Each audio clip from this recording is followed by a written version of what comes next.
Don't wait until they tell you you are ready. Get in there. The world might say you are not allowed to yet. I waited a long time out in the world before I gave myself permission to fail. Please, don't even bother asking. Don't bother telling the world you are ready. Show it. Do it. Raise the rest of your life to meet you. Don't search for defining moments because they will never come. The moments that define you have already happened, and they will already happen again. And it passes so quickly. Just try not to wait until, like me, you're 29 before you find it. And if you are, that's fine too. Some of us never find it. But you will. I promise you.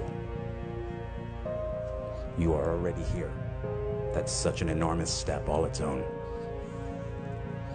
You'll find your rhythm or continue the one you have already found. You are here for a reason. Sometimes your insecurities and your inexperience may lead you to embrace other people's expectations, standards, or values. But you can harness that inexperience to carve out your own path, one that is free of the burden of knowing how things are supposed to be, a path that is defined by its own particular set of reasons. People told me that Black Swan was an artistic risk, a scary challenge to try to portray a professional ballet dancer. But it didn't feel like courage or daring that drew me to it. I was so oblivious to my own limits that I did things I was woefully unprepared to do.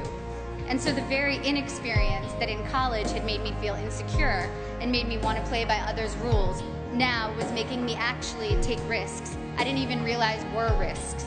When it quickly became clear in preparing for the film that I was maybe 15 years away from being a ballerina, it made me work a million times harder. All of these are challenges I should have been terrified of, as I was completely unprepared for them. But my complete ignorance as to my own limitations looked like confidence. Once there, I had to figure it all out, and my belief that I could handle these things, contrary to all evidence of my ability to do so, was half the battle. The other half was very hard work. Make use of the fact that you don't doubt yourself too much right now. As we get older, we get more realistic, and that includes about our own abilities or lack thereof. And that realism does us no favors. What has served me is diving into my own obliviousness. It can be a good thing if it makes you try things you never might have tried. Your inexperience is an asset and will allow you to think in original, unconventional ways. Accept your lack of knowledge and use it as your asset. See, I know something about you, even not knowing you, that you've got greatness within you. You have the ability to do things that you can't even begin to imagine. You have talents and skills in you that you haven't even begun to reach for yet. So some of you are going to experience a breakthrough. Some of you are going to go back and look at your dreams and brush them off. Some of you are going to begin to look at yourself and say, hey, look here, I know I have not done all that I can do. Whatever goal that you have in mind, I want that to be a goal that will challenge you, something that will make you stretch. It was Osborne who said, unless you attempt to do something beyond that which you've already mastered, you will never grow. What is it that you looked at some point in time and you decided that you couldn't do it, that you talked yourself out of it? Whatever it is, bring it back out there. How you're going to do it, that will come to you in due time. You see, when you're not pursuing your goal, you are literally committing spiritual suicide. When you have some goal out here that you're stretching for and reaching for that takes you out of your comfort zone, you'll find out some talents and abilities you have that you didn't know you had. Practice makes what? Absolutely not. Just dislodge that from your mind. Practice only makes improvement.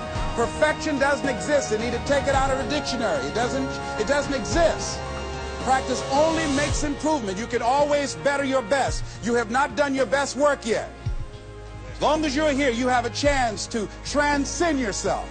So don't believe in perfection. It doesn't exist. It only makes improvement. See, God gives us a lot of things in life, but it's a couple things He don't give us. And time is something He gives no man.